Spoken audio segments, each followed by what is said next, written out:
Pemilu Legislatif Republik Indonesia 1955, First Legislative Election in Indonesian History. Pemilu 1955 adalah pemilihan umum pertama di Indonesia. Pemilu ini juga bisa dikatakan sebagai pemilu paling demokratis. Pemilu ini dilaksanakan di saat keamanan negara masih kurang kondusif karena beberapa kekacauan dirundung kekacauan oleh DITI, khususnya pimpinan Kartosuwiryo.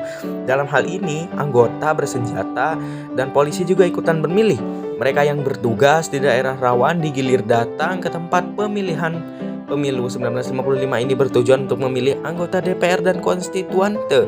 Kursi DPR yang diperebutkan adalah 260. Pemilu ini dipersiapkan di bawah Perdana Menteri Ali Sostroaminojo.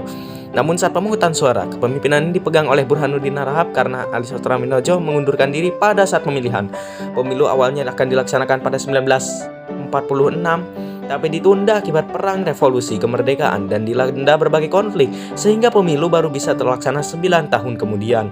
Pada tahun 1953, Perdana Menteri Sostroaminojo mengumumkan bahwa jadwal untuk persiapan selama 6 bulan mulai bulan Januari 1954. Pada 4 November, pemerintahan mengumumkan Komite Pemilihan Pusat yang diketuai oleh anggota PNI yaitu S. Hadikusumo, termasuk partai politik yang diwakili pemerintah yaitu PNI, NU, PSII, PRI, PRN, Partai Buruh, Partai Barisan Tani Indonesia, Perti, dan Parkindo.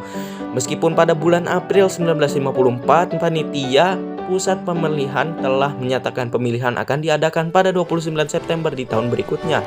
Pada bulan Juli awal Agustus persiapan telah terlambat dari jadwal. Mengangkatan anggota panitia TPS yang direncanakan dimulai pada 1 Agustus tidak dilaksanakan oleh sebagian besar daerah dan baru memulainya tanggal 15 September. Pada HUT RI 17 Agustus, Insinyur Soekarno mengatakan bahwa siapapun yang menghalangi jalannya pemilu adalah seorang pengkhianat revolusi. Pada 8 September, Syamsuddin Sultan Makmur menyatakan bahwa pemilu akan dilaksanakan pada tanggal 29 September, kecuali di beberapa daerah yang persiapannya belum selesai.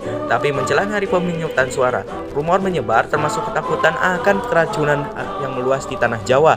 Ada yang menimbun barang di berbagai bagian negara juga diperlakukan jam malam spontan dan tidak diumumkan selama beberapa malam sebelum hari pemungutan suara. Pada hari pemungutan suara itu sendiri, banyak pemilih yang menunggu untuk memberikan suara pada pukul 7 pagi. Hari itu damai karena orang-orang menyadari tidak ada hal buruk yang akan terjadi. Sebanyak 87,65% pemilih memberikan suara sah dan 91,54% memberikan suara. Dengan mengesampingkan jumlah kematian antara pendaftaran dan pemungutan suara, hanya sekitar 6% yang tidak memilih. Dan hasilnya, jumlah partai politik peserta pemilu 1955 berjumlah lebih dari 30 partai politik. Dan dari 30 partai politik, hanya ada 27 partai politik yang berhasil masuk ke Dewan Rakyat dan Konstituante.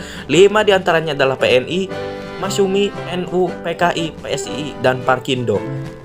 Dan itulah Pemilu Legislatif Republik Indonesia 1955.